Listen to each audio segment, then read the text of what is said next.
Hey everybody, Jerome, B.F.A.M Cooking, Long Island, New York. I can't wait for you to try today's recipe.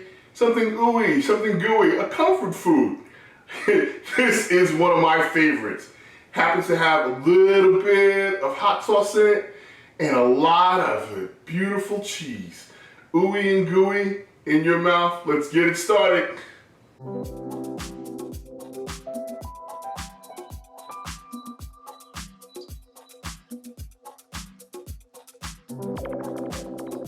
Baked macaroni and cheese. You'll need 4 cups of Gouda cheese, 2 cups of extra sharp cheddar, 1 large white onion, 1 tablespoon of black pepper, 2 tablespoons of Sriracha hot sauce, 2 cups of heavy cream, 2 tablespoons of butter, 2 tablespoons of flour, 8 slices of bacon, crispy, cut into cubes and made crispy, 2 cups of breadcrumbs, and 1 pound of pasta. I use large elbows. You're gonna start sweating your onions, get those into the pan, and you're gonna add some black pepper to get this process started.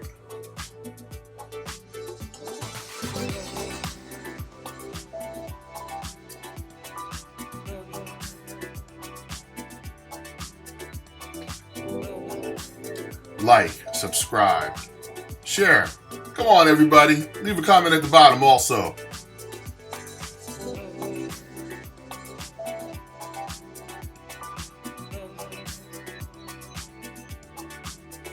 So let's add some black pepper just to give a little bit of extra niceness in there. You generally need some black pepper salt for most recipes that I've found, savory, that is.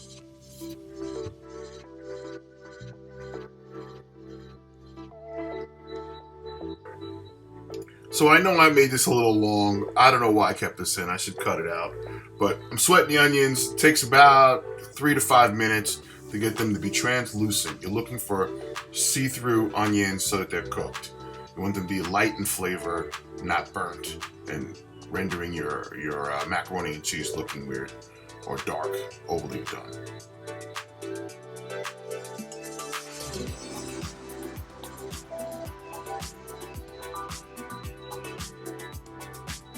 The onions are looking pretty good here, so we're going to take those off and move on to the next step.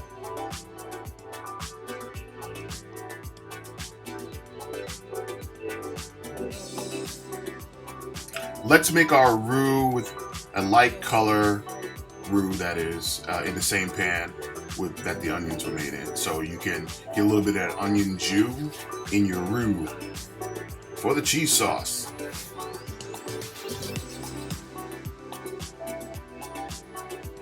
A roux is cooked flour and a fat. Generally, this one requires butter, so we're using butter. And you want to just cook out the taste of that flour.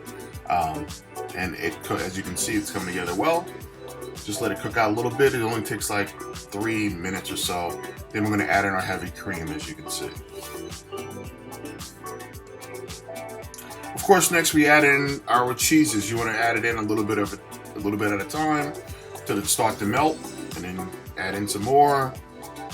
Let that melt and stir and stir and stir as it melts. The roux will hold it together from breaking. You don't want it to overheat, so you want to keep this on a medium sort of frame, and keep mixing. Add a little bit of water in there. Let it thin out and melt. Bring it up to temperature.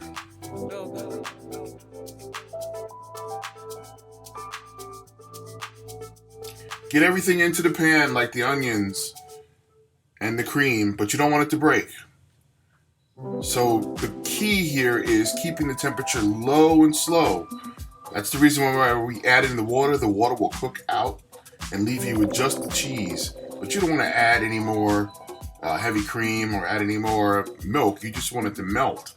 So we're just trying to get all the temperature right so that the cheese melts and you have a beautiful creamy cheesy sauce that you can mix with your noodles. So low and slow, it takes a little bit of patience, but you don't want the cheese to melt or break, the cheese sauce to break. You want it to just melt. Let it cook.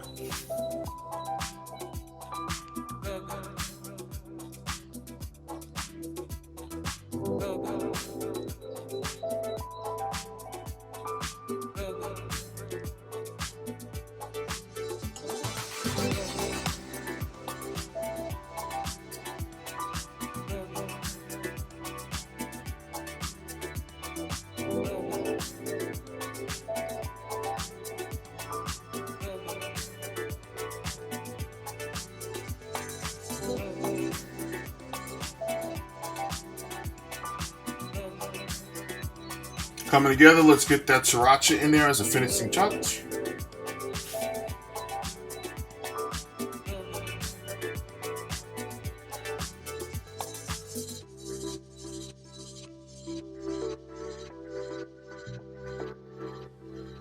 Time to taste. So your cold noodles, you've already cooked them. Now I'm going to add the sauce, the cheese sauce, to the noodles and mix them together. Now, basically, once you have the noodles and the sauce together, you have macaroni and cheese. But we're going to take it one step further and bake it after we've mixed these together. Now, this means that you can put this concoction together into a bag and separate it and save it for later. Or you can put it into a pan and save that for later and freeze it. But for me, I'm going to make actually 2 recipes here, one for the family and one to show you guys. This is the smaller version that's being made right now. And then we're going to top that with some Panko and some bacon and more cheese.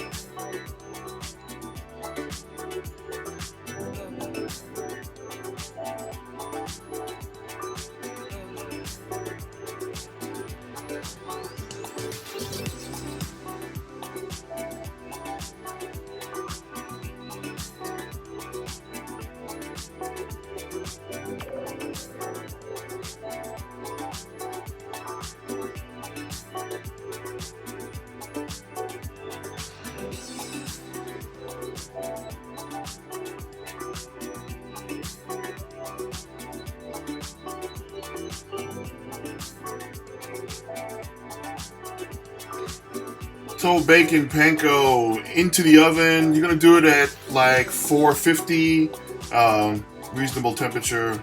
Bake it for until you start to see it bubble on the side and it's crispy on the top. Take it out, ready to serve. Yummy. Okay, after you let it cool down, I made a family version, and I made one that was, not so family, individual version. I figured, hey, what you want is something different, and you want something that's personal. The nice thing about this macaroni and cheese recipe is you can break it up and then just freeze it after you bake it, and then just warm it up. However you want to do it. I made the family portion a large bowl, but today we got our individual portion. This is one of my favorites.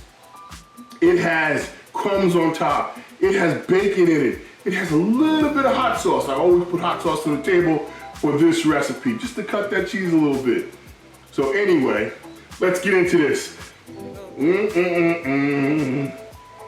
Oh boy.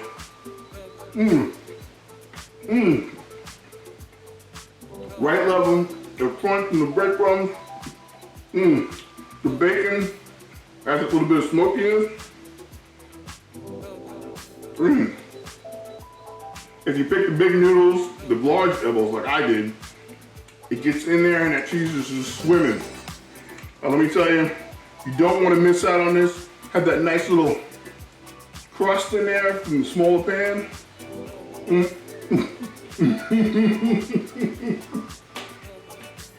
So good, so good.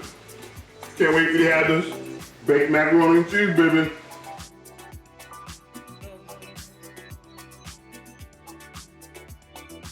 Bake, bake, bake, bake, bake, macaroni and cheese.